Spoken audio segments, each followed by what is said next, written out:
¿Qué tal? Muy buenos días, bienvenidos a una nueva semana saludable aquí en la Junta Médica. Leslie, muy buenos días. ¿Cómo estás, Paola? Cuéntanos, hoy has traído este muñeco, ¿no? Para tu Nuestro clase de chovelo del anatomía. día. Sí, mira, te voy a enseñar, vamos a hablar sobre el páncreas.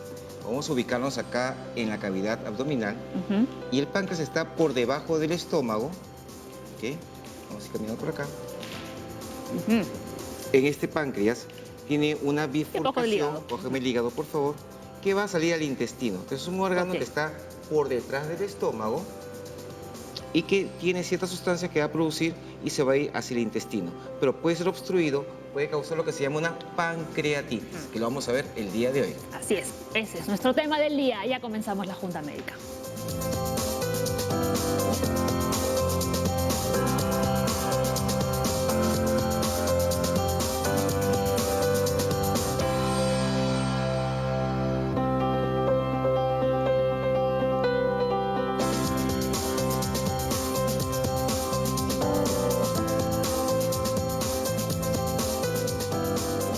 Muy bien, como ya saben, Leslie se ha quedado con su Tengo páncreas en la maqueta hoy mano, porque nuestro tema del día evidentemente es la pancreatitis. ¿En qué consiste esta enfermedad? ¿Es una enfermedad? ¿Es una afección? ¿Qué es lo que es la pancreatitis? Te explico, Paola. Vemos acá este órgano que tiene una zona, esto blanco que está acá, una zona azulita que desemboca en el intestino. Ajá. El páncreas es un órgano que va a producir varias sustancias para poder nosotros destruir la comida que estamos comiendo para poder absorberla. Va a producir sustancias como la lipasa que forma, elimina o rompe lo que es las grasas, la amilasa que rompe los carbohidratos. Entonces permite producir sustancias que cuando llegan al intestino se juntan con la comida y uno va a poder digerir. Ujú. Cuando se obstruye, cuando hay una piedrita y se obstruye esta salida que está acá, esa obstrucción hace que las sustancias que se produzcan no puedan salir. Y lo que va a pasar es que se va, entre comillas, como que autodestruir. Ah, ya. Entonces lo que va a hacer es causar inflamación de este páncreas. Lo que va a ocurrir acá es que al no salir ninguna sustancia, se inflama y causa un dolor bastante fuerte, ¿ok? En lo cual ya no permite comer nada, no se puede digerir ningún tipo de alimento y la persona pues tiene que estar en el hospital porque tiene un tratamiento bastante Claro, ¿no? complicado. Ahora, hay dos tipos de pancreatitis. Está la aguda y luego la crónica. Sí, usualmente la que tenemos más, lo que más conocemos son las agudas, es la que más se maneja. Las repentinas. Las repentinas.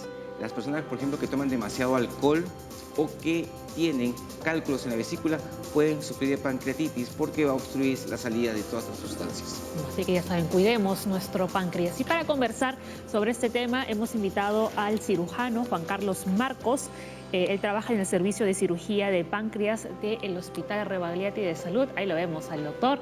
Él va a ser la estrella el día de hoy aquí en el programa junto contigo. Vas a compartir hoy. Vamos a compartir hoy. Muy bien, también tenemos para compartir con todos ustedes una nota muy importante porque vamos a hablar nuevamente de los octógonos. Seguimos insistiendo aquí en la Junta Médica sobre este tema. Sí, vamos a hablar justamente de los octógonos y vamos a ver ciertas sustancias que no tienen octógonos, pero no porque no lo necesiten, sino porque vamos a ver que dentro de la ley dice que si una cosa tiene varios paquetes en su interior, hay que poner el octógono en el paquete de afuera.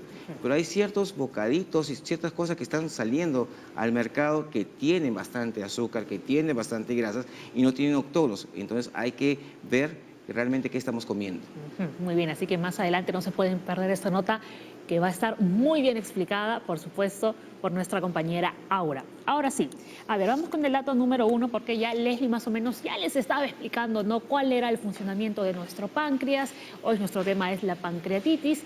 Y atención, porque cuando nuestro páncreas se hincha o se inflama, se produce lo que se conoce como la pancreatitis, que puede ser aguda o crónica, ¿no? La aguda, la que sucede de forma repentina, y esta crónica, digamos que Tiene mucho más tiempo, se tiene otro mantiene. tipo de orígenes también, ¿no? La idea es que el páncreas cuando se inflama es algo bastante agudo, bastante doloroso. No todo el mundo, mucha gente piensa que está con pancreatitis, porque el páncreas cuando deja de funcionar, las personas, por ejemplo, como no puede degradar la grasa, en las heces saldrán heces grasosas. Ajá, por ejemplo, aceitosas. aceitosas. tendremos un dolor abdominal bastante intenso. Cada vez que comamos va a haber mucho dolor, el paciente va a comenzar a vomitar, a doler el estómago, de tal manera que es un cuadro bastante aparatoso. Pero hay que saber bien diferenciar los síntomas, ¿no? Porque, a ver, fiebre, dolor de estómago, vómitos, son síntomas que se pueden confundir con un sinfín de enfermedades o Más patologías. generales. Por eso es importantísimo la historia clínica y la evaluación médica. Con una buena historia clínica y un buen examen, tenemos el diagnóstico un 80-90%. Perfecto, muy bien. A ver, dato número 2. Los casos graves de pancreatitis pueden causar complicaciones potencialmente mortales. Sí, después de una semana o 2 semanas comienza a aparecer lo que se llaman los quistes, se forman bolsas de agua, por decirlo así. Estas bolsas de agua se pueden llenar de sangre, pueden hacer una pancreatitis hemorrágica, este páncreas puede dejar de funcionar, de tal manera que la evaluación oportuna y una intervención rápida en los hospitales permite que el paciente salga bien. No todos se van a complicar, pero sí se requiere un manejo hospitalario. Hay muchos pacientes que quedan en la unidad de cuidados intensivos con pancreatitis en los cuales incluso se puede necrosar, esto es, se mueren ciertas partes y requieren pues intervenciones quirúrgicas que nos van a explicar ahora el doctor. Muy bien. Y ahora, ¿por qué es importante nuestro páncreas? Lo van a ver en el siguiente dato que va a aparecer en su pantalla. Porque produce las enzimas digestivas necesarias para una buena digestión y absorción de los alimentos. Y Leslie no suelta el páncreas por nada del mundo. Me estoy llevando mi páncreas hoy día. Lo trajes también aquí hasta la mesa de la Junta Médica. Nuevamente le damos la bienvenida al doctor Juan Carlos Marcos, cirujano, ¿no?, del Hospital Revaliati, y él trabaja en el servicio de cirugía de páncreas. Doctor, ¿cómo está? Buenos días, gracias por la invitación. Hablamos de la pancreatitis. Estamos en vivo, recuerden, así que pueden empezar ya a enviarnos todas sus consultas a las cuentas de la Junta Médica. Ahí están apareciendo en la pantalla. Pueden escribirnos al Twitter, también al Facebook, o si no, llamarnos a la línea médica, que como ven, el número está perenne durante todo el programa, de 10 a 11:30 de la mañana. Ahora sí, doctor. Dígame. Hablamos de la pancreatitis. ¿Es un cuadro, digamos, habitual en nuestra población? Podríamos decir que sí. Lamentablemente, como nosotros, al menos quien habla, trabaja en un hospital general donde, básicamente el Hospital Revaliati, donde llegan la mayoría de los pacientes que son derivados de los hospitales más pequeños, es muy común ver esta patología. En realidad la pancreatitis es un cuadro inflamatorio del páncreas que se caracteriza por la condición de dolor abdominal agudo y básicamente porque existe elevación de las enzimas pancreáticas, sobre todo la amilasa y la lipasa, y eso se tiene que diagnosticar con exámenes de laboratorio en un centro hospitalario. Sí, más o menos de las pancreatitis agudas que llegan, el 80% son pancreatitis leve. Significa de que en 4 o 5 días pueden estar de alta, a veces no necesitan una hospitalización y puede ser manejado de manera ambulatoria. ¿Cuándo son ya peligrosas estas pancreatitis? Un 20% de esas pancreatitis se pueden tornar graves. Una pancreatitis aguda grave es que la afección del páncreas se hace perenne y requiere un manejo más intensivo. Son pacientes inclusive que pueden terminar en una unidad de cuidados intensivos porque necesitan un soporte cardiovascular mucho más intenso, que es completamente distinto al del leve, ¿no? Pero ese es un pequeño porcentaje de los pacientes, no todos hacen la severa. Y obviamente en nuestro medio la patología asociada a la pancreatitis más importante son los cálculos en la vesícula biliar. Es más del 60-70% de las pancreatitis en nuestro medio es por cálculos en la vesícula biliar. La parte alcohólica es muy baja acá en el Perú, en nuestro medio son muy raros los episodios de pancreatitis asociados a ingesta de alcohol. No es lo mismo, por ejemplo, como en Europa o en Estados Unidos, que el consumo de alcohol en ellos es mucho más alto. Se dice que más o menos un promedio de 50 gramos de alcohol es lo que te puede producir una pancreatitis, pero acá no solemos ver esa. Entonces los cálculos biliares son un factor de riesgo importante para hacer pancreatitis. Ese es más importante. Ajá. Y si ustedes recuerdan, la semana pasada hablamos de los cálculos biliares. Leslie, por favor, refréscanos un poquito en qué consistía esto. Sí, justamente vemos ahí la imagen donde vamos a poder determinar dónde está el páncreas. Como un choclo. ¿Me puedo acercar? Sí, adelante. A ver. Pero que te enfoquen, porque si vas a señalar y no te van a enfocar, no va a servir de mucho. Listo. Ahí está. Este es el páncreas. Ajá. ¿Okay? Y la vesícula biliar, que era una bolsa que guarda la bilis, puede comenzar a asentarse y formar unas piedritas acá. Entonces lo que va a pasar es que las piedritas que se forman por acá, a la hora que pasan al intestino, tienen una salida junto a la salida de las sustancias del páncreas. Entonces la piedra que está por acá saliendo de la vesícula se puede quedar empotrada acá y al quedarse empotrada obstruye la salida de las sustancias del páncreas. Ese es el punto. Entonces, quienes tienen cálculos biliares podrían tener una piedra que obstruye la salida de la bilis y a la vez la salida de las sustancias del páncreas.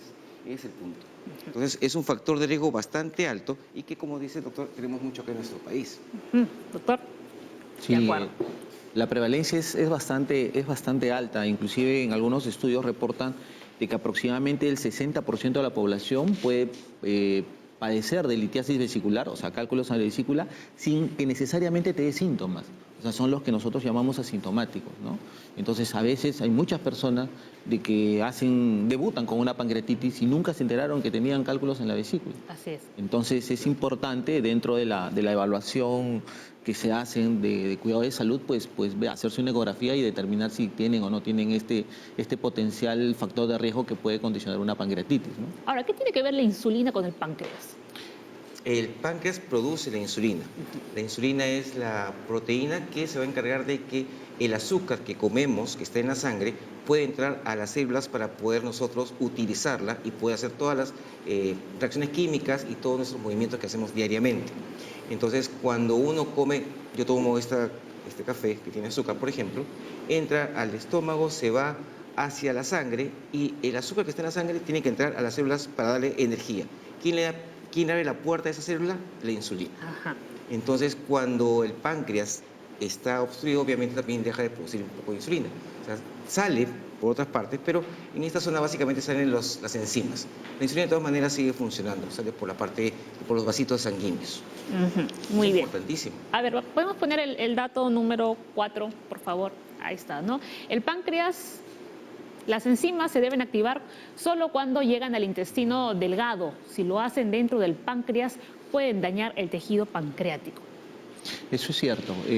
Justamente el problema en la pancreatitis es que el cálculo, como bien explicó el doctor, al migrar y al pasar por el páncreas, hace de que el jugo intestinal de manera retrógrada pueda entrar hacia el ducto pancreático y eso activa las enzimas pancreáticas y lo que produce es por darle un nombre, hace que el mismo páncreas se autodigiera y eso produce una inflamación del páncreas, ¿no?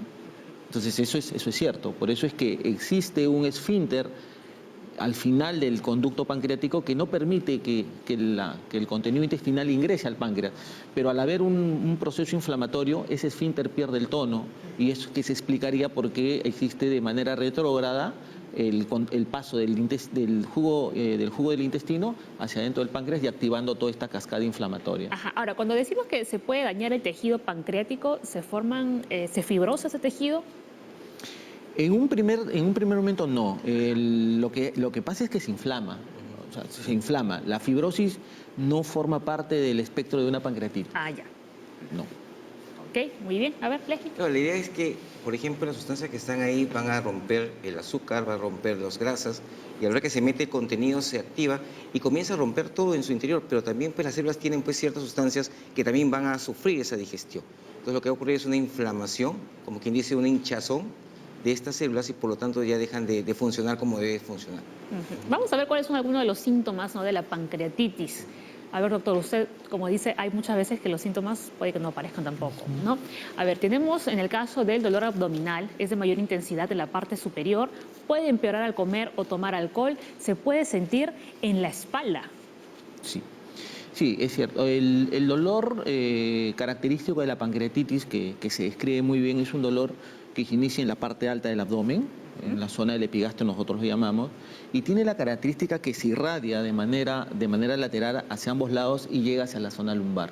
Eso es lo característico. Algunas veces no, es un dolor más urente que sentimos como que si fuese una lanza que está atravesando hacia la parte posterior. Okay. Ese es lo más característico, ¿no?, en esta patología.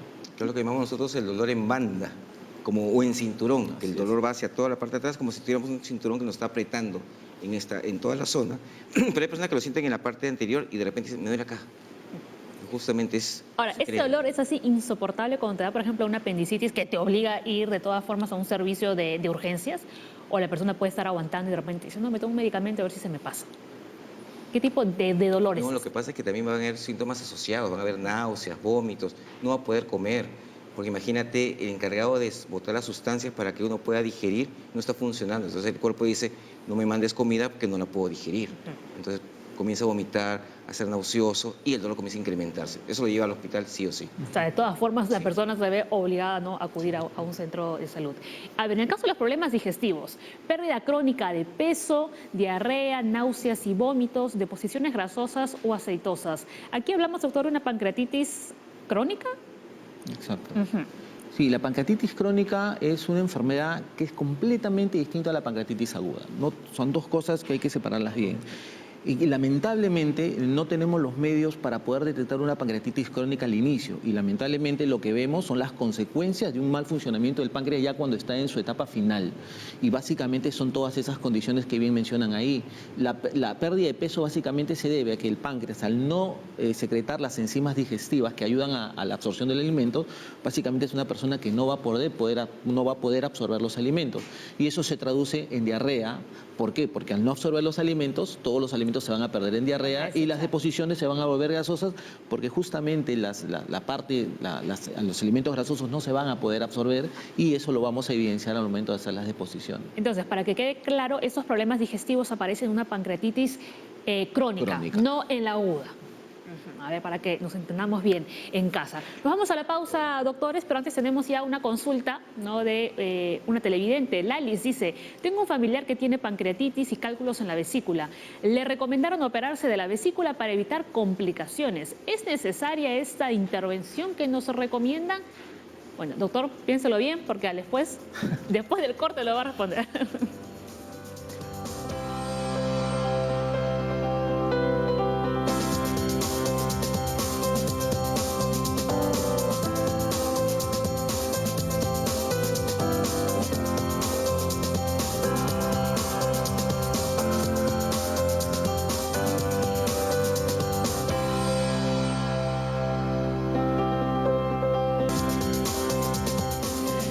Continuamos en la Junta Médica. Hoy estamos hablando de pancreatitis y Lalis, doctores, nos hacía la siguiente consulta. Tengo un familiar que tiene pancreatitis y cálculos en la vesícula. Le recomendaron operarse de la vesícula para evitar complicaciones. ¿Es necesaria esta intervención? Sí, es necesaria. Lo que se recomienda que un paciente en el espectro que ha tenido una pancreatitis aguda leve debería operarse en esa misma hospitalización. Antes de irse de alta debería ser operado de la vesícula justamente para evitar nuevamente que se produzca un cuadro semejante. Entonces, yo sí le recomendaría que se opere. Hasta que el cuadro se apague. Claro, cuando es una pancreatitis leve, en teoría en 4 o 5 días el cuadro ya ha disminuido, ha remitido, entonces ahí en ese espectro sí podrías operarte, ¿no? Claro, lo que pasa, Paula, también es que el tener cálculos, tú no sabes qué cálculo te va a obstruir y cuál no. Así es. Claro, ¿En qué o te momento? puede pasar como a ti que ni siquiera te diste cuenta, ¿no? Así que es mejor se saca para evitar complicaciones. Ahí está, muy bien. A ver, volvemos con los datos. A ver, doctor, eso es importante. Cuando se cicatriza el páncreas, el órgano ya no es capaz de producir la cantidad correcta de enzimas. El cuerpo no puede digerir la grasa y los nutrientes no son asimilados. Crónica. Sí, lo que pasa es que, como mencioné, la pancreatitis crónica es un espectro completamente distinto de enfermedad. Es una enfermedad en la cual el páncreas va perdiendo su función porque el tejido pancreático que normalmente realiza la función va siendo reemplazado por fibrosis y el tejido pancreático, como bien lo dicen, va perdiendo función. Y como es tan noble el páncreas, nosotros no nos vamos a dar cuenta hasta que ya la función se haya perdido de manera tan severa que nos van a venir todas las manifestaciones clínicas. Y lo que dice es correcto, ¿no? Y en estos pacientes habría que darle un suplemento enzimático. Sí, lo que tenemos que tratar en esos pacientes son las dos insuficiencias, la insuficiencia pancreática endocrina y la insuficiencia pancreática exocrina. La endocrina básicamente con hipoglucemiantes o con insulina y la insuficiencia pancreática exocrina se trata con reemplazos de enzimas pancreáticas. Tenemos la pancreatina, que es un medicamento que lo tenemos en el mercado, pero el tratamiento tiene que ser perenne y tiene que ser por siempre. Claro, y a veces los sistemas de salud no pueden costear el costo de esos medicamentos porque tiene que tomarse por toda la vida.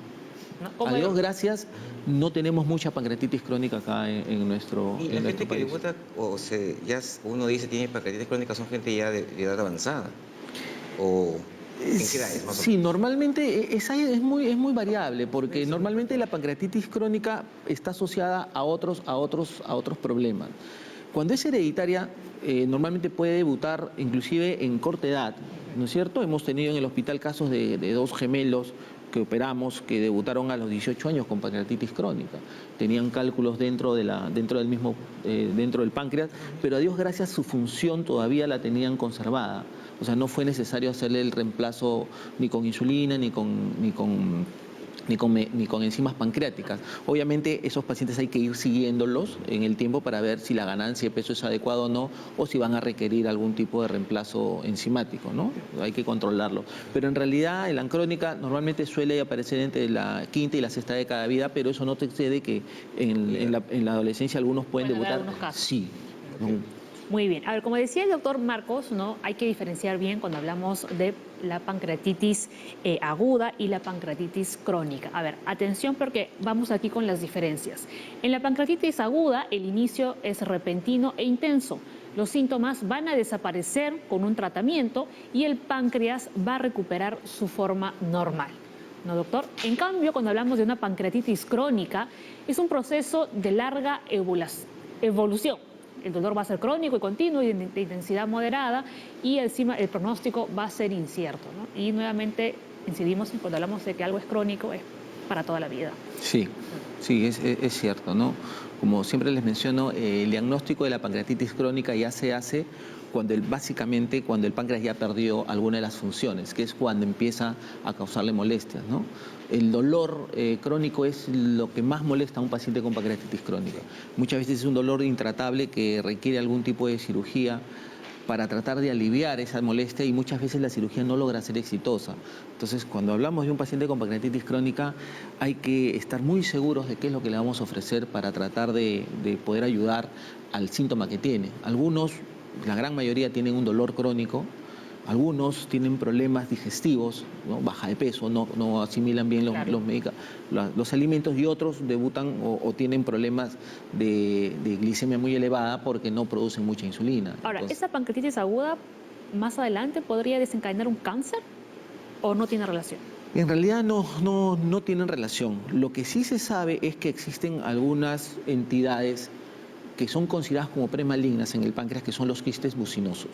Los quistes mucinosos hoy por hoy son considerados como una lesión premaligna porque en su evolución se pueden convertir en un cáncer, sí. Y lo que sí sabemos es que algunos pacientes con pancreatitis aguda pueden debutar los quistes mucinosos como pancreatitis aguda. Entonces tenemos que estar muy seguros cuando hacemos el diagnóstico de una pancreatitis aguda, cuál fue la etiología. Si ha sido biliar, que es la mayoría de los casos.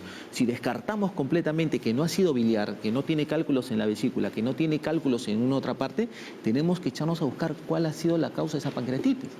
¿No es cierto? Tenemos que buscar si es por problemas de calcio, la hipercalcemia puede producirte pancreatitis, si es por triglicéridos, la hipertrigliceridemia también te puede causar pancreatitis. Existen algunas entidades propias de enfermedades autoinmunes que también te pueden causar pancreatitis. Después de haber descartado todo eso, también tenemos que descartar la posibilidad que tenga un quiste mucinoso dentro del espectro, ¿no? A veces eso es lo que puede suceder y muchas veces asumimos que ha sido una causa biliar cuando en realidad no lo ha sido. Y luego los pacientes vienen después de años con un quistes mucinosos ya degenerados y con cáncer. Eso es lo que puede suceder. Ok, muy bien. A ver, Melvin dice, mi hijo de 7 años es intolerante a la lactosa, sufre de gases, dolor e hinchazón estomacal. ¿Estos síntomas corresponden a una pancreatitis? Le van a hacer una endoscopía.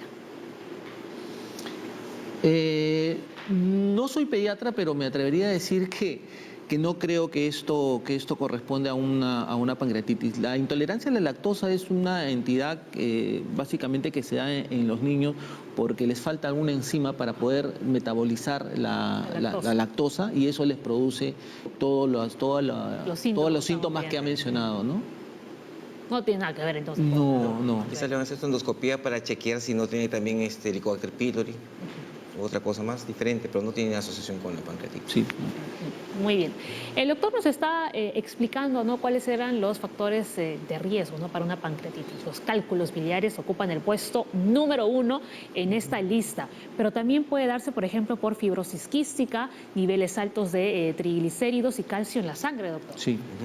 Sí. Se ha demostrado que estas enfermedades son muy prevalentes en aquellos pacientes que tienen pancreatitis, y eso básicamente tiene que ver con un estilo de vida. Hay que empezar a comer sano, y ojalá que los autóctonos nos ayuden bastante en eso, ¿no? Claro. Sí, también lo otro también que existe es, hay muchas personas, sobre todo mujeres, que ya tienen 40 años y dicen, me debe faltar calcio, y se comienzan a automedicar de calcio. He visto personas que no tienen ninguna enfermedad, de repente vinieron por dolor abdominal severo y tomaban pues calcio cada vez que le dolía la cabeza, calcio, cada vez que le dolía el hueso, calcio. Y tenían un nivel de calcio inmenso. Yo siempre cuando veo calcio alto pienso pues en cáncer u otro tipo de enfermedad. Y a la hora de hacer una investigación, no, doctor, es que mi mamá toma tal cosa y tomaba de este. Me mandaron este de Estados Unidos, y se tomaba un montón de calcio al día. O sea, Una sobredosis de calcio. Sí, la hipercalcemia causa esto. Por eso que yo siempre digo a las señoras, háganse si quieren una densitometría ósea para chequear si requiere calcio, y hay que controlar los niveles de calcio y cómo se evoluciona. No se puede tomar calcio por tomar. Así indiscriminadamente tampoco vale. A ver, tenemos otra consulta, doctores. ¿Tenemos la consulta? Ahí está. Maribel dice, me levanto con náuseas todas las mañanas y a veces vomito saliva. ¿Puede ser pancreatitis? Bueno, después del corte lo sabremos. Ya regresamos.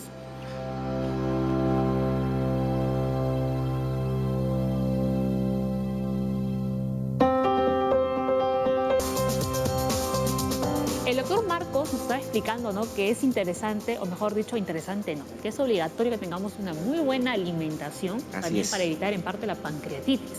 Y decía, ¿no?, lo que nos va a ayudar bastante es este sistema de etiquetado, ¿no?, que ya se ha puesto en marcha aquí en nuestro país, conocido como los octógonos. Claro que sí, los octógonos nos van a decir qué alimento tiene mayor cantidad de sal, mayor cantidad de grasas. La idea es, pues, comer sano, porque comer sano y hacer ejercicio evita que yo tenga cualquier enfermedad realmente. Y comer sano no significa hacer dieta, es comer balanceado, que es lo que debemos hacer todos para estar saludables todos los días. Claro, ¿no? Y si usted, bueno, pues quiere darse un gustito, quiere comer unas papitas fritas, claro, algo, pues bueno, usted ya sabe qué es lo que tiene ese producto, se lo están poniendo ahí, adelante. Muy bien, vamos a ver la nota de Aura y lo seguimos comentando aquí con los doctores.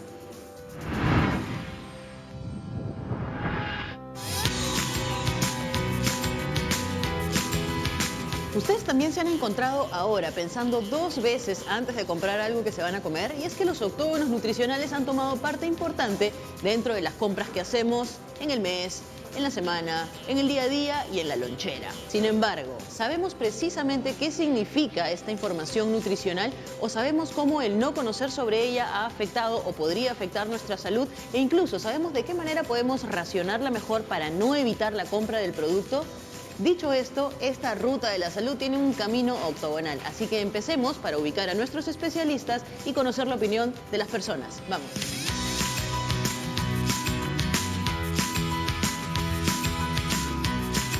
¿Qué piensas sobre esta nueva invasión de los octógonos? Para mí es importante porque yo siempre, cada vez que consumo cada producto, lo primero que hago es ver cuánto de grasa tiene, cuánto de azúcar tiene. De verdad es que no miro mucho las tablas que tienen en la parte de atrás, pero sí me parece interesante porque uno cuando va a comprar ahora como que lo piensa, sabe a qué se atiene, sabes incluso a las enfermedades que te pueden ocurrir en el futuro. Creo que está bien porque algunas personas, incluyéndome, no ven lo que contiene el producto.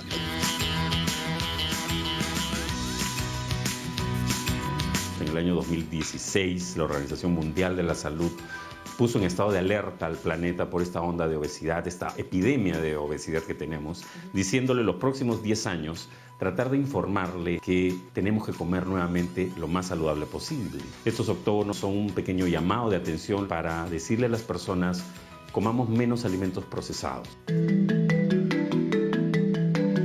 Tenemos que identificar cuáles son los elementos que más daño nos hacen de estos alimentos procesados y ultraprocesados, que son el azúcar, el sodio, las grasas saturadas y las grasas trans. ¿En qué momento un alimento se considera ultraprocesado? Son aquellos que han sido modificados industrialmente y asimismo se les ha añadido conservantes, preservantes y otros aditivos alimentarios, que básicamente lo que busca la industria es mejorar el sabor, también la conservación de estos elementos. Aquí tenemos, por ejemplo, el maíz en 3 presentaciones.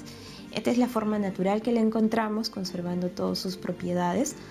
Aquí tenemos un alimento, es el mismo elemento que es el maíz, pero ya ha pasado por un proceso también de congelamiento para que sea más fácil su consumo, ¿no? Y esto vendría a ser algún alimento procesado. Mínimamente procesado. Y bueno, aquí tenemos otra presentación, que son los chips. Que son bien ricos, que son peligrosos. Exacto. Es un alimento ya ultraprocesado, ya le han añadido otro tipo de preservantes, conservantes, benzoatos. También contiene grasas saturadas que van a mejorar la palatabilidad, pero por otro lado, en nuestra salud nos está conduciendo a que aumentemos nuestros niveles de triglicéridos, nuestro colesterol.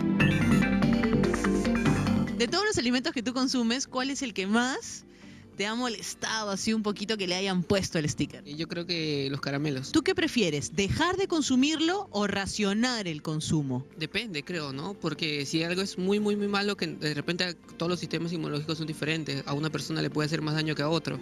Entonces tendríamos que vernos cómo estamos y depende de eso, dejar de consumirlo totalmente o parcializarlo como tú dices. ¿En qué momento un alimento lleva el sticker? ¿Cuáles son las cantidades en relación a la ración que consume el ser humano? Claro, la Organización Mundial de la Salud te da un parámetro, la cantidad de grasas saturadas que debe consumir el ser humano, apropiada en 24 horas, la cantidad de sodio y la cantidad de azúcar que debe consumir. En temas de azúcar, no excedernos en más de 23 gramos en un producto. Los productos vienen, lógicamente, en raciones estandarizadas, que son 100 mililitros o 100 gramos. Si 100 mililitros ya excede la cantidad de azúcar que yo debo consumir en 24 horas, lógicamente, al beber una bebida gaseosa de medio litro, estoy quintuplicando muchas veces la cantidad de azúcar que yo debería comer, aún con la advertencia. De pronto he encontrado que los manís, las pasas, los guindones tienen el octógono de alto en azúcar. Yo creo que ha habido una confusión, creo que más de exceso que de déficit. Es decir, la gente está muy tirada a decir, bueno, pero oye, a mí me han dicho que los frutos secos tienen grasas. Sí, pero tienen grasas útiles. Envasado es un alimento mínimamente procesado. Entonces los alimentos mínimamente procesados no deberían tener etiqueta. Lo que sí deben tener es una buena información nutricional atrás. Cuando leemos un empaque nutricional, tenemos que darnos cuenta de dos cosas. Básicamente de los componentes de los ingredientes y ver el orden en que aparecen. El que aparece en primera instancia va a ser el primer componente que predomina en ese empaque. Prácticamente estoy al tanto de todo en la parte de atrás, qué es lo que lleva sodio, o sea, cuánto sodio lleva, y basta con que lleve más de 300 miligramos, ya no lo consumo ya. Cada vez que como algo me siento como que tengo que tener muchísimo más cuidado ahora, porque de hecho es una alerta, ¿no? Te hace ser más consciente, ¿no? Pero igual como que te sientes un poco mal. La ley nos dice que los alimentos procesados y ultraprocesados deben tener etiquetas. Pero aún así hay productos ultraprocesados o procesados que tienen bajo contenido de sodio y bajo contenido de azúcar, como por ejemplo las bebidas dietéticas, que no tienen azúcar y el sodio no llegan a los 35 miligramos. Entonces están exentos de esta etiqueta. Pero la gente podría confundir que dice, bueno, entonces es un alimento saludable porque no tiene etiquetas. No. Es un alimento procesado, pero que no tiene etiquetas, porque no entra en las cantidades de la Organización Mundial de la Salud. Las gaseosas cero no llevan ningún octógono y en cambio las gaseosas regulares sí. Y de pronto uno dice, entonces esto sí lo consumo. Por eso está la información que debemos tener. La gente puede, lógicamente, malinterpretar, decir, esta sí es saludable y esta no. En realidad no es que una sea más saludable que la otra, una es más dañina que la otra. Es una realidad en el Perú que las personas estamos acostumbradas a consumir los alimentos procesados, ultraprocesados de manera cotidiana. ¿Cuál es la ración o la porción idónea para no desencadenar ninguna enfermedad o mantener un balance? Idealmente, por lo menos se recomienda de que ser entre un 80-90% de alimentos naturales o que hayan pasado por un procesamiento mínimo, pero en caso de los ultraprocesados, máximo se podría recomendar 1 o 2 veces a la semana, ¿no? Y siempre tratando de ver los componentes, los aditivos que hay. A la larga se vuelven adictivos. Algo que no esperaba que hubiera tenido el sticker son las galletas Chaplin.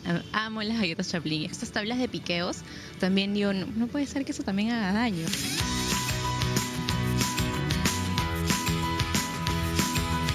¿Por qué algunos tienen la advertencia de evitar su consumo regularmente y otros sí tienen la advertencia de evitar el consumo? En lo que es disminuir su consumo o un consumo mínimo, encontramos los que son altos en azúcar, altos en sodio y los altos en grasas saturadas. Estos tres elementos naturalmente se encuentran dentro de nuestra alimentación, inclusive son cantidades mínimas que se recomiendan en este caso, ¿no?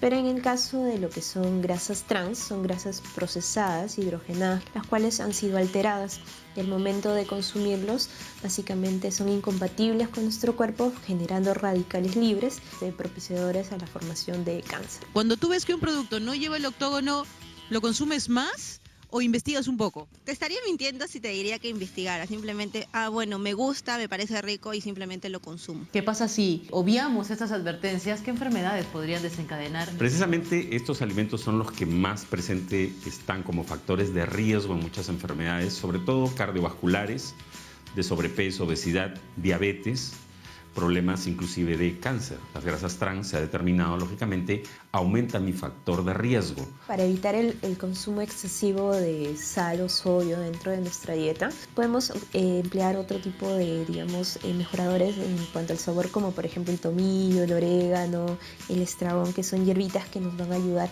a mejorar el sabor y reemplazándolo por un sal de maras o una sal baja en sodio, rica en potasio, como la biosal. Los azúcares, por ejemplo, existen reemplazos tanto artificiales como naturales. En este caso, reemplazos artificiales encontramos, por ejemplo, al aspartame, a la sucralosa, ¿no? Que si bien es cierto, te cuidan de no aportarte kilocalorías, por otro lado pueden despertar tu apetito de querer comer más carbohidratos. Ahí las grasas saturadas, fijarse bien las cantidades, que no superen al límite establecido, que no tengan el octógono. De manera natural, evitar las frituras que empleen demasiado aceite, que sean sometidas a demasiado calor. Evitar las grasas provenientes de animales, mantecas, ¿no? Porque esas sí generan radicales libres. Por suerte, la información nutricional no solo nos está diciendo cuáles van bien y cuáles van mal, sino que la misma gente está investigando, está averiguando, le está preguntando a su médico cuál sí y cuál no, cuál debo consumir y cuál no. Y para cerrar nuestra ruta de la salud tenemos aquí a nuestro amigo Pepito, que está precisamente exponiendo todo el cuerpo, porque es necesario preguntarse qué es lo que necesitamos para alimentarnos correctamente y saber que todo en exceso, en este caso, es dañino. Así que muchísimas gracias y hay que estar atentos con una buena alimentación. Chao. Bueno, entonces ya saben, ¿no?, en qué consiste este sistema de etiquetados de los octógonos. ¿A ti qué fue lo que más te chocó cuando viste el octógono en un producto que tú pensabas que era saludable? Bueno, realmente el ver que tenía pues tanto sodio o tanta grasa, decía pues, uy, todo lo que he estado comiendo, y ahora simplemente lo que hay que hacer es bajar pues el consumo de este tipo de alimentos. El que tenga un octógono no significa que no se puede comer, significa que hay que racionalizar o racionar, mejor dicho, este producto. Claro, hay que moderar su consumo, Claro que no sí. consumir de forma excesiva, y lo vemos ahí además en el sticker. Pero mucha gente no decía, no puedo creer que estas galletas de avena que parecen tan sanas, toma octógono. También en algunos empaques de manís, de frutas secas, hay octógonos también. Pero, sin embargo, el consumo de estos frutos secos, por ejemplo, para mejorar las grasas buenas del cuerpo, es simplemente un puñado diario. Entonces no hay ningún problema, tiene menos de 100 gramos, así que traten de leer qué tiene cada producto y qué necesita uno en su dieta. Claro, aquí el asunto es que no estamos acostumbrados, ¿no?, a leer la parte de atrás, ¿no?, del producto, cuáles son los ingredientes que contiene, y como decía la nutricionista, es cierto. Por ejemplo, cuando vemos, ¿no?, pan integral, vamos a poner el ejemplo. Le damos la vuelta y el primer ingrediente que tiene es harina blanca. Entonces, en realidad no es un pan No es tan integral como dice. un pan integral como tal, ¿no? Entonces, a veces la publicidad es bastante engañosa, ¿no? Nos dejamos embaucar, ¿no?, por lo que vemos, pero si leemos en la parte de atrás, ahí nos vamos a dar cuenta. Pero bueno, ahora lo tenemos ya con esos stickers, ¿no?, en muchos productos. Claro, el sticker por lo menos ya nos da una llamada de atención. Una advertencia. Para chequear qué estamos consumiendo y para poder consumirlo bien, disfrutar de la comida, que es buenaza la comida, pero saludablemente y en forma pues bastante consciente. Claro, como tú con tu pan con chicharrón. Pan con chicharrón.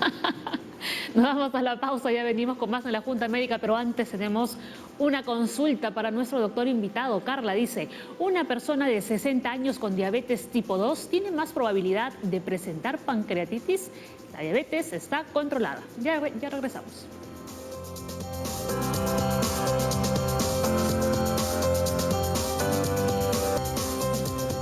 A ver, doctor Marcos, ¿cuál sería su mensaje después de haber visto esa nota de los octógonos?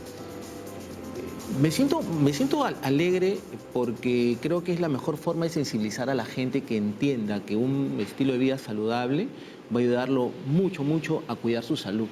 Y yo creo de que está más decirlo que desde hace mucho tiempo se sabía que un estilo de vida mal llevado es responsable más o menos del 60% de las enfermedades.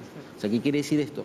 Si tenemos un estilo de vida saludable, vamos a disminuir tremendamente hipertensión, diabetes, insuficiencia renal y una serie de cosas más que son las enfermedades crónicas que más hacen sufrir a la gente y sobre todo los que más gasto requiere para los sistemas de salud. Entonces, yo creo que esto demoró un poco, pero qué bien que ya esté y ojalá que la gente se sensibilice y que realmente empiece a cambiar el estilo de vida, que creo que todos necesitamos eso, ¿no?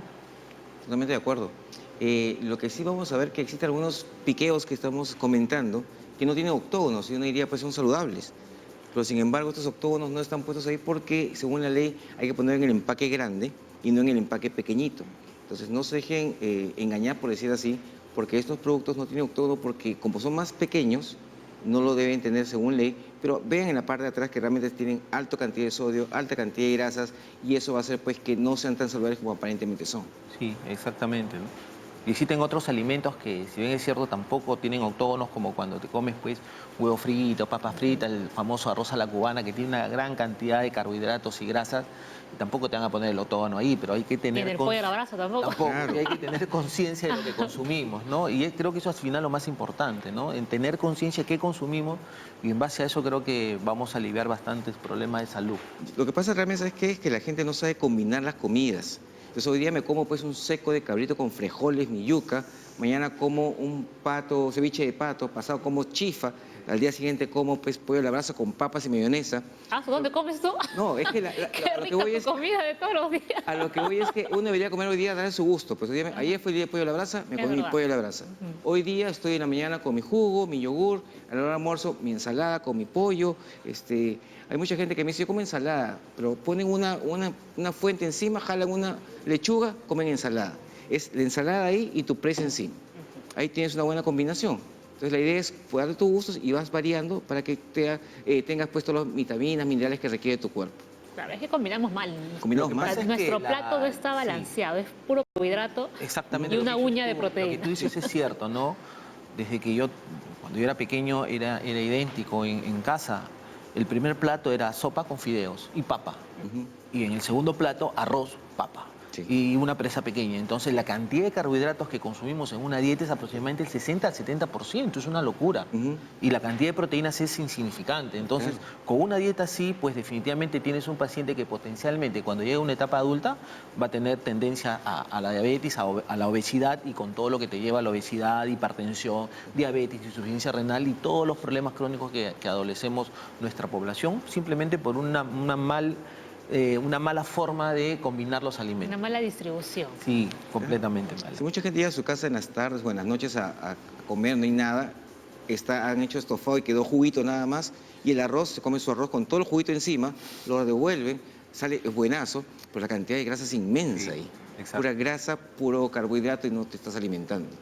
Claro, ¿no? Falta la proteína ahí, fundamental. Sí, pero hay que comer paltas, pero... Te explico el caso de los pacientes que se operan de la vesícula. Me dicen, doctor, ahora no puedo comer grasas. Le digo, no, en realidad sí puedes hacerlo, pero tienes que hacerlo de una manera moderada. ¿Puedo comer palta? Sí puedes comer, pero agarra la palta, una lonja de palta y eso puedes comer. ¿Yo no me puedo comer la palta entera? No, le digo, es una locura. ¿Cómo vas a comer una palta entera? O sea, la cantidad de grasas que estás consumiendo ahí, por más que sean grasas buenas, pero el exceso también hace daño. O sea, comerse un poco de palta, darse el gusto, pero cuando nosotros le decimos que sí pueden comer, pasan cosas como esas, ¿no? Que se comen una palta o dos paltas, porque asumen que como es grasa saludable, pueden comer de manera indiscriminada todo lo que quieran, y eso no está bien. Sí, eso es cierto. Se confunde mucho. Yo conocí a una chica una vez que estaba haciendo dieta, pero le habían dicho que la palta era buena porque tenía grasas buenas. Todos los días se comía una palta gigante. Yo la miraba nomás y decía... Claro, no. Bueno, ahora vamos a contestar la consulta de Maribel. Dice, me levanto con náuseas todas las mañanas y a veces vomito saliva. ¿Puede ser pancreatitis? No, los síntomas que tiene no tienen nada que ver con una pancreatitis. Más parece que es un problema gástrico, ¿no? Debería acudir con el gastroenterólogo. para que le haga algún tipo de estudio endoscópico, pero no. No, parece un tema más de gastritis, Sí, náuseas, ¿no? náuseas por la mañana, náuseas matutinas, puede que tenga un poco de repente reflujo, no lo sé. Hay muchas enfermedades que pueden calzar con esos síntomas y tendría que ir con el especialista, que en este caso es el gastroenterólogo. Muy bien, a ver, Carla, si una persona de 60 años con diabetes tipo 2 tiene más probabilidad de presentar pancreatitis, su diabetes está controlada. A ver, los factores de riesgo comprobados para que un paciente tenga pancreatitis es el hecho de tener cálculos en la vesícula, tener triglicéridos elevados, tener calcio elevado. Si tienes una paciente con una diabetes bien controlada, sin obesidad, el riesgo que tiene de padecer una pancreatitis es la misma que el público en general. Pero si es una diabetes descontrolada, aparte de ser diabético, es un paciente obeso con un IMC más de 30, pues definitivamente tiene un riesgo mayor de padecerla. Y no solamente de padecerla, sino que cuando la padezca, esa se convierta en grave. O sea, no va a ser la pancreatitis leve, sino te va a ser la severa, porque son pacientes que justamente tienen esos factores de riesgo para que se complique su pancreatitis. Claro, de base tiene el mismo riesgo que cualquier persona, pero sin embargo, tener diabetes implicaría muchas personas que son gorditos, que son hipertensos, que tienen colesterol, triglicéridos sobre todo altos, entonces eso sí podría ser lo que influye. A ver, tenemos otra consulta. Yolanda nos llamó desde San Martín de Porres, tiene 59 años, y se me han diagnosticado pancreatitis aguda hace un mes y me indicaron que no podía operarme porque el páncreas está inflamado. ¿Qué me recomiendan hacer? A ver, como mencionamos, en el espectro de una pancreatitis aguda leve, supongo que ha tenido una pancreatitis aguda leve, una vez que haya pasado los síntomas, básicamente lo que es el dolor, en esa misma hospitalización sí se puede operar. Pero si ha tenido una pancreatitis aguda severa o moderadamente severa, sí no se recomienda una cirugía en un periodo de tiempo muy corto. Se prefiere pues que se desinflame un poco el páncreas, esperar unas 6 a 8 semanas y luego de ahí operarte. Todo va a depender del tipo de pancreatitis que ha tenido. Ok, muy bien. A ver, pasamos a la siguiente consulta. Carolina, 52 años. De Chiclayo dice, soy diabética, tengo pancreatitis crónica y llevo tratamiento para la gastritis. Hace 18 años me operaron de la vesícula y tengo mucho dolor. ¿Qué tratamiento debo seguir? Una interesante pregunta. Primero hay que ver cómo le han hecho el diagnóstico de pancreatitis crónica. O sea, para hacer el diagnóstico de pancreatitis crónica, básicamente son sintomatológicos e imagenológicos. Hay que ver si tiene una resonancia magnética o una tomografía en el cual tenga características de una pancreatitis crónica, si le han hecho alguna ecoendoscopía en el cual hayan diagnosticado realmente que tiene una pancreatitis crónica. Si tiene el espectro de una pancreatitis crónica y tiene dolor asociado a esta, tenemos que ver cuál es la causa del dolor. Muchas veces la causa del dolor es porque tienen cálculos dentro del conducto del páncreas. Cuando esos cálculos están dentro del conducto del páncreas y hacen que la presión dentro de este conducto aumente, eso puede generar dolor. ¿Okay? Esa es una causa. Si no tuviese eso, otra causa es la fibrosis mismo del páncreas, afecta los nervios que están pegadas a la arteria aorta, que es una de las arterias más grandes, la principal que tenemos, y esa fibrosis que hay ahí también te puede producir dolor. Entonces, primero tenemos que encontrar cuál es la causa del dolor para darle el tratamiento debido, ¿no? Pero lamentablemente el dolor sí es uno de los síntomas más perennes que tienen este tipo de pacientes. Entonces, ¿qué debería hacer Carolina? ¿Cuál sería su tratamiento? Primero tendría que ir a un centro especializado, a un hospital general donde tengan una unidad de gastroenterología para que primero determinen realmente si tiene el diagnóstico de pancreatitis crónica y segundo determinar cuál es la causa del dolor, determinar que no tenga cálculos dentro del conducto pancreático porque eso tranquilamente puede ser la causa de su dolor y desobstruyendo el conducto pancreático podría calmarle las molestias. Pero eso era lo que les preguntaba al inicio, ¿no? Hay una persona que puede estar con ese dolor, pero lo soporta, o sea, no va al hospital. En el caso de Carolina, está soportando el dolor sin acudir todavía a un centro de salud. Sí, ¿no? Tiene 18 años que lo operaron de la vesícula y no sabemos qué más tiene. A ver, ¿cuáles son las posibles complicaciones? Tenemos complicaciones de la pancreatitis crónica. Dice ascitis, que es la acumulación de líquido en la cavidad abdominal, obstrucción del intestino delgado o de las vías biliares, coágulo de sangre en la vena del vaso. Además, también puede haber diabetes, absorción deficiente de las grasas, de los nutrientes y las vitaminas. ¿No? Sí. Estos pacientes ¿Cuántos pacientes con pancreatitis crónicas ven ustedes? Muy pocos, me imagino. Son muy pocos en realidad los que vemos.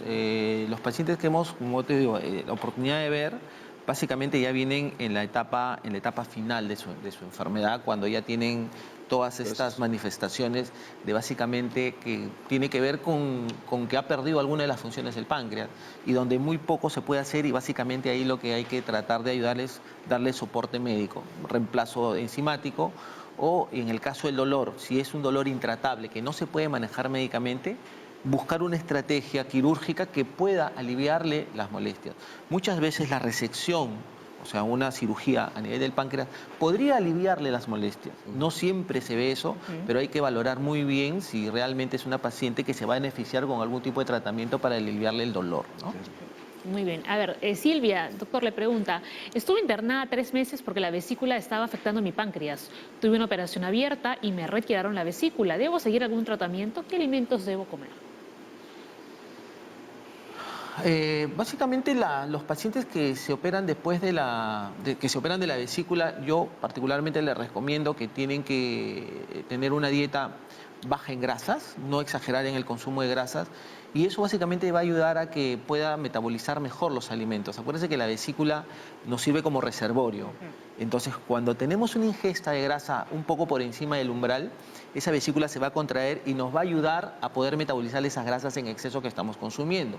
Al no tener la vesícula, cuando hacemos una alimentación con mucha grasa, vamos a tener dificultades al momento de poder absorberlas y vamos a tener disconfort abdominal, flatulencia, sensación de que nos ha caído mal la comida. Entonces se les recomienda que eviten ese tipo de alimentos, ¿no? Que sean ricos en grasas. Pero como decía usted, se puede comer de repente un pedacito de palta, claro que un pedacito. Pero vuelvo a repetir, el problema es que muchos pacientes no entienden que es un poquito, ¿no? Y dicen, ya puedo comer de todo, a veces no me dicen eso. Me dicen, doctor, ¿puedo consumir mi dieta normal? Y a veces uno peca en decir, por supuesto, pero no le preguntaste qué es su dieta normal. No sabe las cantidades. De repente la dieta normal para ella pues es comerse un huevo frito todos los días, papa frita. Entonces, lo que hay que preguntar es cuál es su consumo que hace diariamente y en base a eso orientarla y tratar de reordenar su consumo, ¿no?, de alimentos. Muy bien. A ver, la siguiente. Miguel de Huánuco, él tiene 45 años, nos llamó por teléfono y dice, me han detectado arenilla en el hígado y la glucosa elevada, 99.5. Me imagino, tengo temor de que el páncreas esté dañado. ¿Qué análisis debo hacerme para descartar pancreatitis? A ver...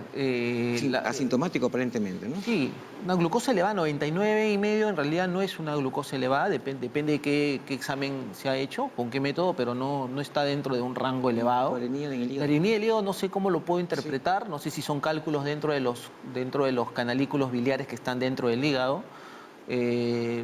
Para ver si tu páncreas está bien, lo único que podrías hacer es ir a un facultativo y que te den un dosaje de amilacilipasa, pero no tiene nada que ver una cosa con la otra, ¿no? Sí. En caso de que él quiera descartar que tiene una pancreatitis, ¿se puede hacer eso?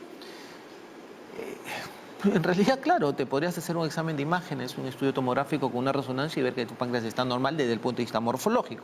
Si tú quieres saber si desde el punto de vista funcional está bien, con una glucosa normal significa que tu insulina está en buenos valores y está manteniendo tu glucosa dentro de valores normales. Y si estás comiendo bien y no tienes ninguna dificultad digestiva, significa que tu páncreas está funcionando bien. Por lo tanto, no habría más que hacer, ¿no? Ahora, ¿qué pasa con las personas que tienen pancreatitis autoinmune? La pancreatitis autoinmune es una entidad completamente distinta. Básicamente está mediada por inmunoglobulinas. De repente esto sea un poco más engorroso entender, pero las pancreatitis autoinmunes se dividen en 2 tipos, ¿no? Tipo 1 y tipo 2. La tipo 2 es la que está más asociada a un mayor tipo de problemas, colangitis esclerosante y otros problemas sistémicos, que básicamente son un poco más complejos de poder controlarlos. La pancreatitis tipo 1 está más ligada a incremento de inmunoglobulina G, inmunoglobulina G4 en la sangre. Y gracias a Dios este tipo de pancreatitis se pueden manejar con corticoides. pero hay que diagnosticarlos bien. O sea, una vez que lo hayas diagnosticado bien y hayas quedado completamente seguro que es una pancreatitis autoinmune, con una dosis de corticoides por un lapso de tiempo puede el páncreas volver a su estado natural y con controles pueden estar sin ningún problema. Ahora, esta pancreatitis autoinmune es más inusual todavía que la crónica. Sí, es inusual y hay que saber diagnosticarlo porque requiere mucha fineza en su diagnóstico. Muchas veces hay neoplasias que simulan una pancreatitis autoinmune y si estás mal diagnosticando una pancreatitis autoinmune y le das corticoides, pues es una catástrofe porque la neoplasia empieza a crecer y al final al paciente lo condenaste. Sí, y en este caso la pancreatitis autoinmune no está asociada a otras enfermedades autoinmunes. No, normalmente son pacientes que ya llevan consigo una carga genética y a veces se les asocia esto. Por ejemplo, la colangitis esclerosante, pacientes que debutan con ictericia y tienen colangitis esclerosante y tú haces un análisis del páncreas y suelen tener una inflamación característica, claro, que no es la misma de la pancreatitis aguda, una morfología completamente distinta y ahí empiezas a buscar asociaciones, dosajes, haces estudios de diagnóstico como son la ecoendoscopía, inclusive tienes que hacer biopsia. Existen criterios ya bien establecidos por las sociedades mundiales en las cuales te dicen cuáles son los criterios específicos que debes tener para diagnosticarlas. Clínicamente eso no se diagnostica. Necesitas exámenes de sangre, necesitas estudios de imágenes, necesitas hacer la ecoendoscopía y necesitas hacer biopsia del páncreas. Ok. Sí, lo otro que también había que chequear ahí es que las personas de por sí, si no tienen síntomas, no deberían hacerse un examen de páncreas. A ver, el screening de páncreas en realidad no existe y no es establecido a nivel de los organismos mundiales porque la incidencia que tenemos es muy baja.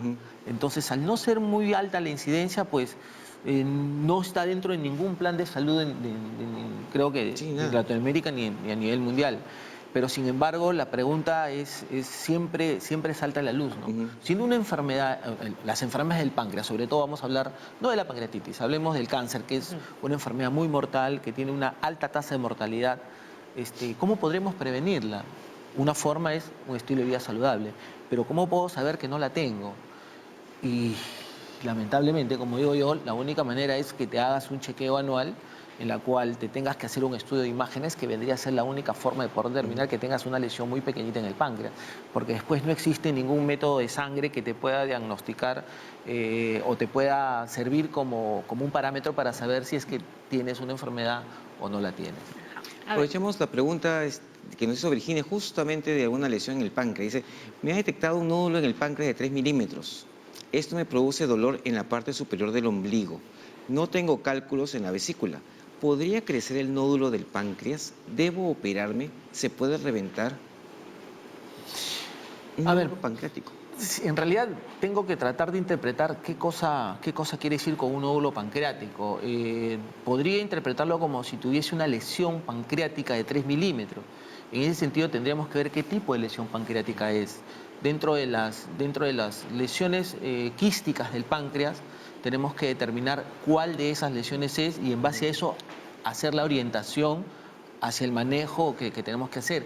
Pero las lesiones quísticas, suponiendo que sea eso lo que tiene, no producen dolor, no se manifiestan con dolor. Es muy difícil que se manifiesten con dolor. Son sintomáticas. Probablemente así es, son asintomáticas. Lo más probable es que ese dolor que tiene se deba a cualquier otra cosa y no al problema que tiene en el páncreas. Ahora, doctor, cuando un páncreas ya está muy dañado, ya no está cumpliendo su función adecuadamente, ¿es posible hacer un trasplante?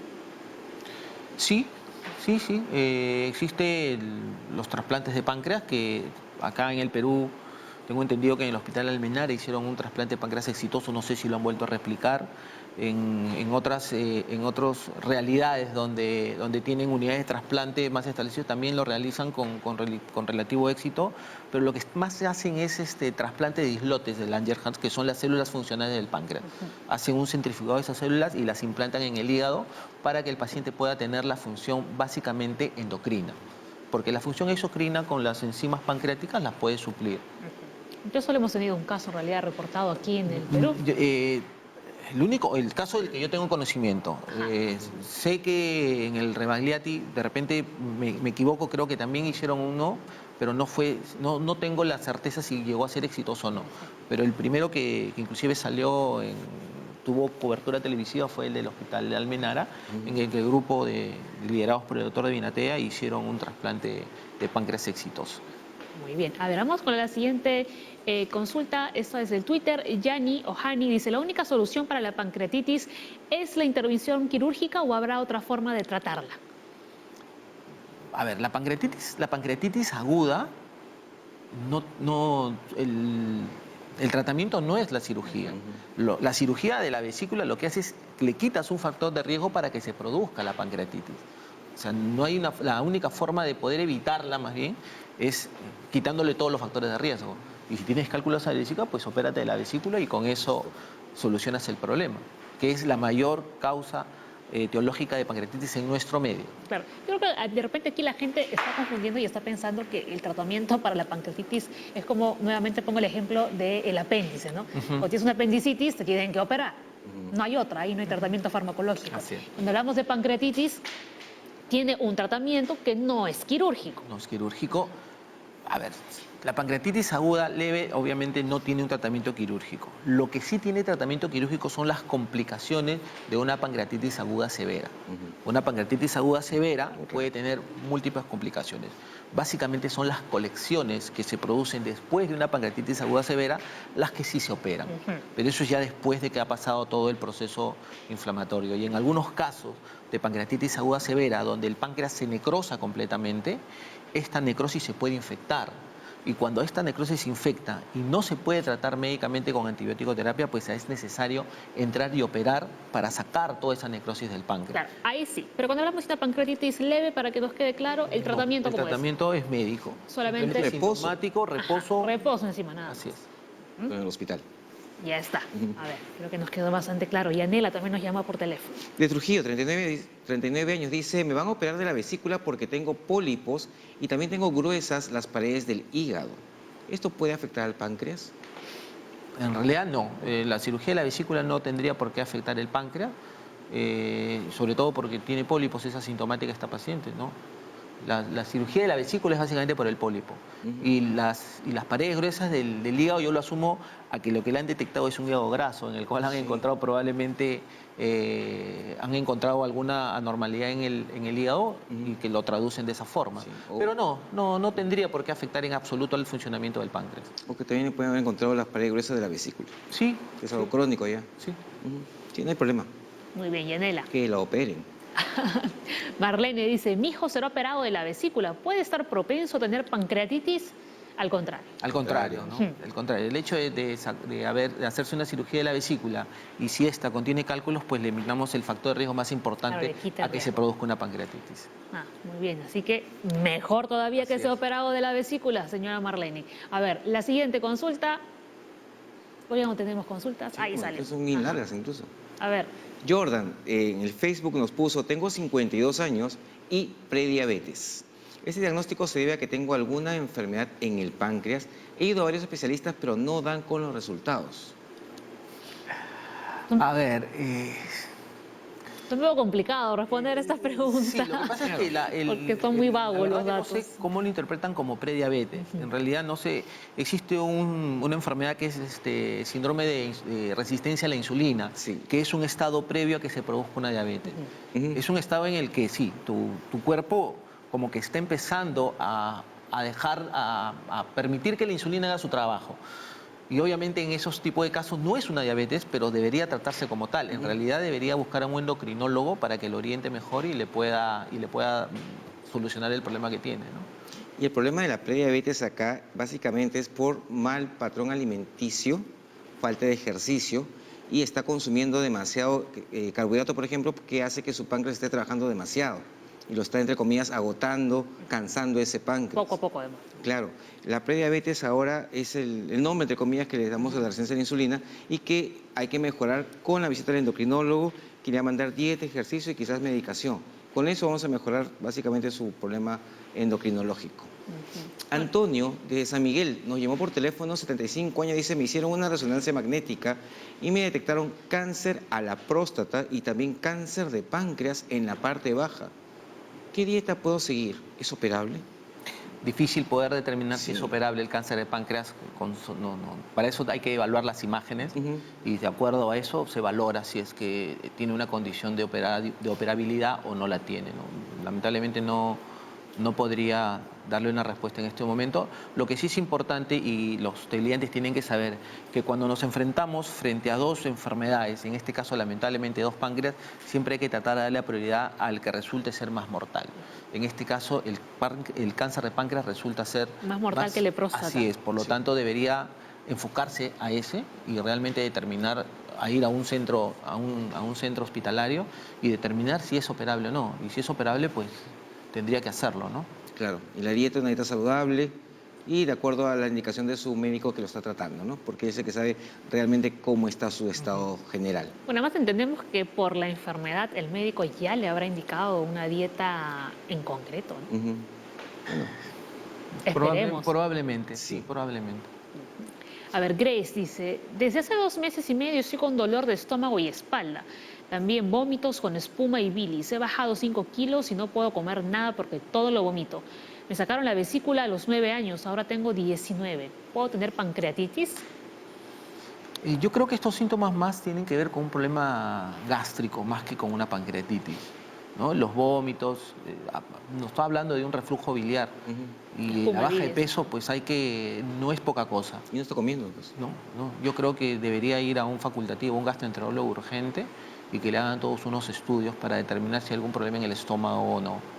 Hace 2 meses y medio ya que está con estos síntomas. Sí, no está bien. No hay que dejarlo pasar. Así es. Está comiendo no come nada, pues todo. Claro, porque todo lo echa.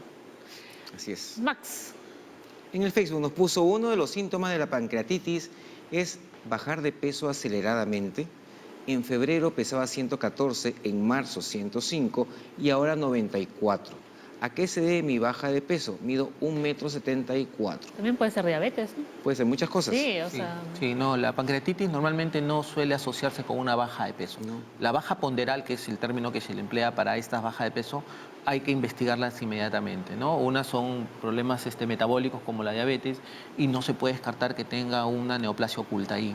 Y eso es importantísimo, que tiene que ir a un centro hospitalario para que le hagan un estudio general y determinen a qué se debe esa baja de peso. Claro, porque ha bajado como 20 kilos en poco tiempo. Es bastante. Claro, podría ser un paciente que esté cursando con diabetes mellitus, podría tener hipertiroidismo, podría tener tuberculosis, puede tener una neoplasia oculta, puede tener deficiencia de vitamina B12. Son muchas las causas de baja de peso, por eso es importantísimo la consulta al especialista para que pueda hacer exámenes generales y poder determinar cuál realmente es la causa de la bajada de peso para poder contrarrestarla. Claro, Max, como siempre lo decimos aquí en la Junta Médica, este programa es de orientación, ¿no? Tu pregunta nos sirve muy bien de ejemplo, o sea, tú nos escribes, nos dices, pesaba tanto, luego tanto y ahora tanto. ¿A qué se debe mi baja de peso? El doctor no te está viendo, no te está analizando, entonces es muy complicado que él pueda dar una respuesta y como lo has escuchado aquí, o sea, realmente yo le preguntaría esta bajada de peso podrían ser muchas cosas. ¿Por qué ha pasado tanto tiempo y no vas al médico? También, Claro. añadido, por supuesto. Estás pensando en febrero, En febrero se da cuenta 6 meses. Jimena, en el Facebook nos ha puesto, ¿existe relación entre la ingesta de levotiroxina y la pancreatitis?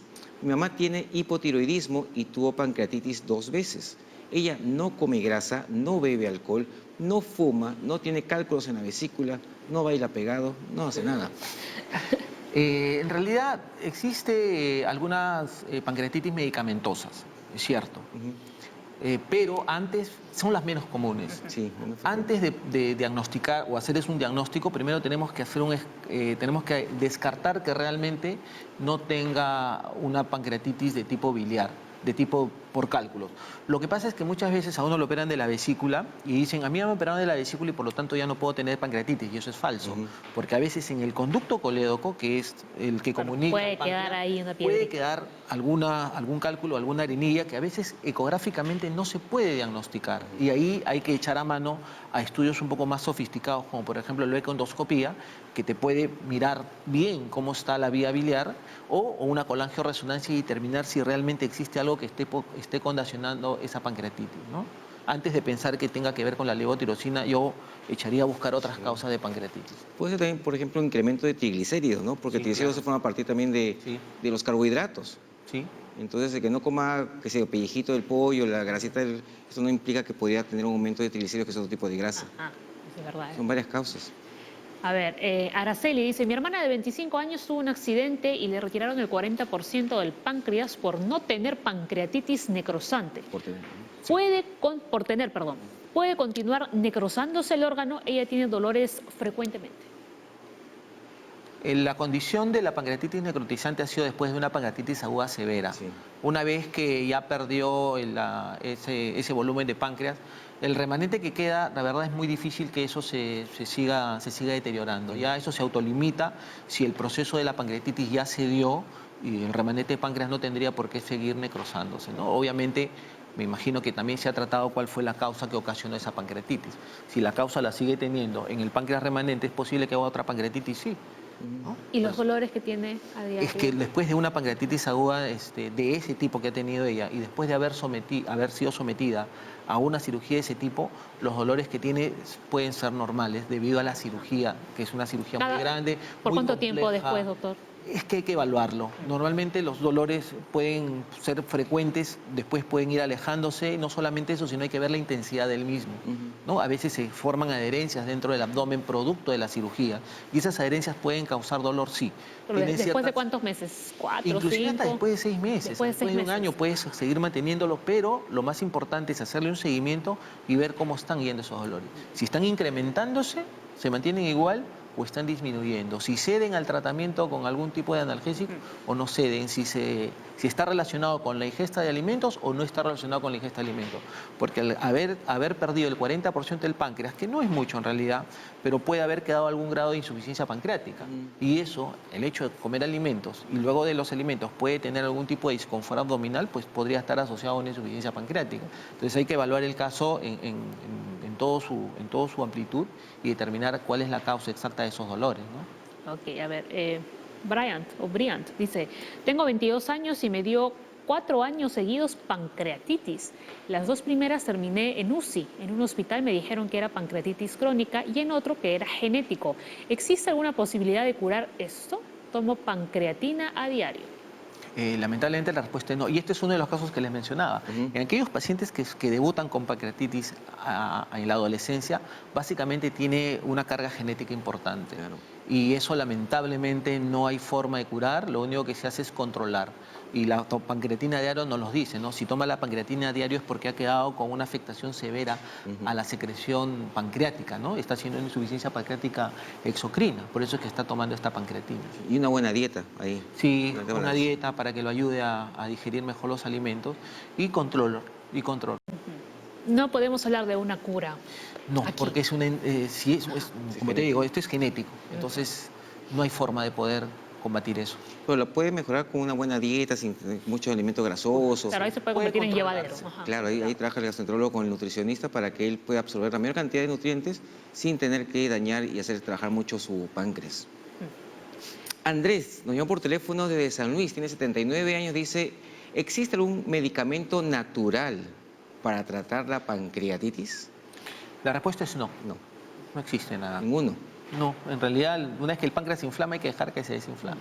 La naturaleza hace su trabajo. Lo que nosotros que hacemos es darle sintomático, ¿no? Darle antiinflamatorios, reposo gástrico y se limita la inflamación. Claro, Paola, como la idea es que uno come la comida, para que se pueda digerir, el páncreas tiene que funcionar. Entonces, cuando esté inflamado, lo que hacemos es no damos nada por la boca para que este ya no funcione y por lo tanto pueda comenzar a desinflamarse, a que descanse. Entonces, el tratamiento realmente de una pancreatitis aguda es reposo gástrico, que no le des nada de trabajo al estómago para que no trabaje el páncreas. Por lo tanto, no, ahí no habría cabida para medicamento. alguna infusión natural ni nada por el estilo. No, ninguna, para esto no. Sí. Muy bien. A ver, Andrés dice, ¿el mal funcionamiento del páncreas puede provocar la baja de plaquetas en la sangre? No, definitivamente son dos cosas completamente distintas, ¿no? Las plaquetas tienen un origen en la médula ósea y el páncreas no, están alejados, ¿no? No tiene nada hay que ver. relación ahí. No hay ninguna relación. A ver, muy bien, Andrés. Pasamos la consulta. Marley dice, mi hija de 29 años ingresó a emergencia con pancreatitis a causa de cálculos biliares. ¿Es normal que baje de peso en poco tiempo? ¿Qué cuidados debe tener después de la operación? ¿Puede volver a tener pancreatitis? Ya se han respondido estas preguntas de todas formas. ¿no? No, pues sí baja de A ver. peso. A mí como problema de la vesícula bajé 6 kilos. Entonces, para Por la responderle dieta. a Marley, Sí. sí se baja de peso, los cuidados después de la operación, Los mismos. Lo mismo, cualquier operación. Y puede volver a tener pancreatitis. también, sí. Si ha quedado, si Algún tiene la remanente. posibilidad de formar cálculos en el conducto colédoco, puede volver a tener otra pancreatitis. La respuesta es sí. Disminuimos el riesgo tremendamente al momento de sacarle la vesícula, pero no se anula el riesgo. Puede volver No a se tener. convierte en cero. Sí, así es. Claro, baja se bastante. reduce, pero como dice el doctor, no se anula por completo. Lu, Lu, en el Facebook nos ha puesto: siento dolor al costado del ombligo y se me hincha el estómago después de comer alimentos condimentados. ¿Estos síntomas son de pancreatitis o de cálculos en la vesícula? o de ninguno de los dos. ¿Faltan datos? Sí, en realidad no me atrevería a decir, pero si yo también hago esa dieta de comer condimentados, me va a pasar Sí, lo mismo. claro, ¿ah? todo. Una patada al estómago eso, ¿no? Bueno, entonces no se podría decir No, ni si es de uno Así o que de no otro. coma con alimentos condimentados. A ver, Nelly tiene 84 años y se me operaron de la vesícula y tomo pastillas para la presión. A veces se me adormecen las manos o tengo diarreas y náuseas. ¿Puede verse afectado el páncreas debido a la falta de vesícula? Al contrario. No, Nelly, ya eso lo hemos repetido y realmente no afecta la operación de la vesícula al funcionamiento del páncreas. Habría que checar, por ejemplo, la edad. No debe comer mucha carne roja, quizás si le falta vitamina B12, que puede explicar mucho su diarrea, los adormecimientos. Que vaya al médico para que le haga un estudio y chequeo general. Así es. A ver, vamos ya terminando con las consultas, que ya nos queda poquito tiempo. Dani. Dani, Dani. en el Facebook, acá nos ha escrito Dani: ¿existe algún examen al páncreas para personas con diabetes? ¿Qué cuidados debemos tener? Como lo mencionamos al inicio, que hicieron la misma pregunta, en realidad no existe un screening para ver el funcionamiento del páncreas, ¿no? Los cuidados que debemos tener son los mismos que debemos tener cualquier persona. Evitar carbohidratos en exceso, evitar el alcohol, evitar el cigarrillo, evitar grasas en exceso, carbohidratos, etcétera. No hay otra cosa más que podríamos decirle con relación a los cuidados que debe tener, ¿no? Creo que ya lo hemos hablado acá extensamente. Muy bien. A ver, la siguiente. ¿Tenemos otra consulta o ya no tenemos más? ¿Ya están todas? Ya, con Dani terminamos ya. Este momento de consultorio expreso, doctor. Ha quedado bastante claro, creo, ¿no? Toda la explicación que usted nos ha dado, ¿no? Volvemos a repetir, ¿no? Justamente el hecho de que puedan quitar estos cálculos de la vesícula reduce bastante el riesgo de tener más adelante una pancreatitis. Así es. Pero, nuevamente, subrayamos, reduce, no lo elimina, no lo quita. Así es, ¿no? Es una de las causas principales en nuestro medio, en la cual el cálculo me va a obstruir la salida y va a hacer pues que la comida se meta al páncreas y se autodigiere, se autodestruye, por decirlo así, porque se inflama bastante y hay que hacer un reposo para que no trabaje. Hacemos que el paciente se hospitalice, no le damos nada vía oral, todo va a ser endovenoso y poco a poco se va desinflamando. También hay otras causas de pancreatitis, ¿no? Hay otras causas, el alcoholismo, que no es muy frecuente en nuestro medio. No. Incluso hay algunos parásitos que se meten en esa zona y causan también pancreatitis, el ascaris. La ascaris, la fasciola. Pero esto es más raro todavía. Más raro. Sí, acá no. De repente en el oriente, en lugares tropicales, eso podemos tenerlo, ¿no? Y es importantísimo saber en qué lugar estamos trabajando, porque de acuerdo a cada lugar hay más frecuencia de un factor que otro. Acá, por ejemplo, el alcoholismo, tantos alcohólicos no hemos visto pancreatitis realmente en tanta cantidad como lo que pasa es que el tipo de alcohol que se consume es importante. Acá se consume mucho la cerveza y el porcentaje de alcohol que lleva la cerveza es bastante bajo. Te digo, en Europa se consume mucho vino y whisky y la cantidad de alcohol que tiene el vino es mucho más alto. Claro. Por eso es que ellos tienen más cirrosis, tienen más pancreatitis alcohólica y enfermedades de ese tipo, ¿no? Acá no tenemos esa cultura de ese tipo de ingesta de bebidas alcohólicas. Menos mal, solamente nuestra chelita nada más. Bien, mira, justo hablando de los cálculos que pueden haber en otras partes que no sean vesícula, dice: Yajaira, mi mamá tiene un cálculo en el páncreas y le han dicho que tiene que operarse. ¿Será riesgoso? Primero tenemos que determinar en qué espectro de enfermedad tiene un cálculo en el páncreas. Normalmente los cálculos en el páncreas están asociados a pancreatitis crónica. Si el cálculo está causando una obstrucción del conducto pancreático y le está causando molestias, sí, debería retirarse el cálculo. No necesariamente con una cirugía, podrían haber métodos intervencionistas hoy por hoy. Sí, hay una CEPRE, pero hay que tener un grupo de gastroenterólogos entrenados para hacer eso, porque requiere maniobras un poco más delicadas. Claro. Y si con eso no se puede, inclusive se puede hacer ondas de choque, como lo mismo que hacen para los cálculos de riñón, también se puede hacer eso. Obviamente, vuelvo a repetir, todo esto en el espectro de un centro especializado, en un centro donde se maneja este tipo de patología. Y la cirugía es una opción, sí, por supuesto que es una opción.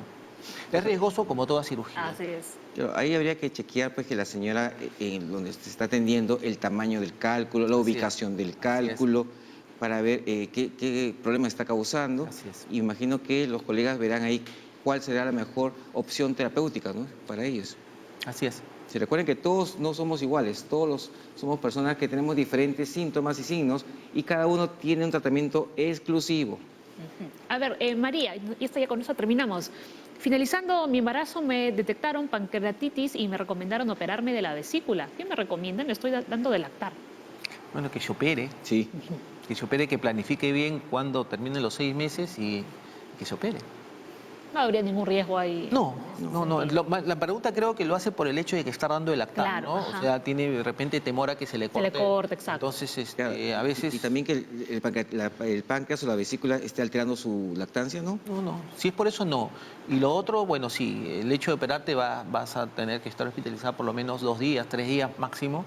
Y esos días pues vas a tener que extraerte la leche con algún tipo de aparato, pero se podría operar en realidad. No habría problema. Ahora, después de la cirugía, ¿no tomaría algunos medicamentos que de repente podrían los analgésicos, los mismos que le dan después de que quedan con dolor después de una cesárea son los mismos. Sí. ¿No? Son inocuos, así que no habría ningún problema. Más bien ahora que sabe que tiene cálculos en la vesícula, que programe su cirugía, ¿no?, que a su hija se asegure los 6 meses de lactancia y que tenga una dieta baja en grasas para evitar pues, problemas con el páncreas. Bueno, en este caso estuvo bien la recomendación que le hicieron a la señora. Sí, claro. Que se opere. Entonces, nos vamos. Se acabó nuestro lunes aquí en la Junta Médica, pero ya regresamos el día de mañana con más, por supuesto. Así que ya lo saben, a las 10 en punto los esperamos. Chao, chao, doctor. Gracias. Chao, Gracias. chao.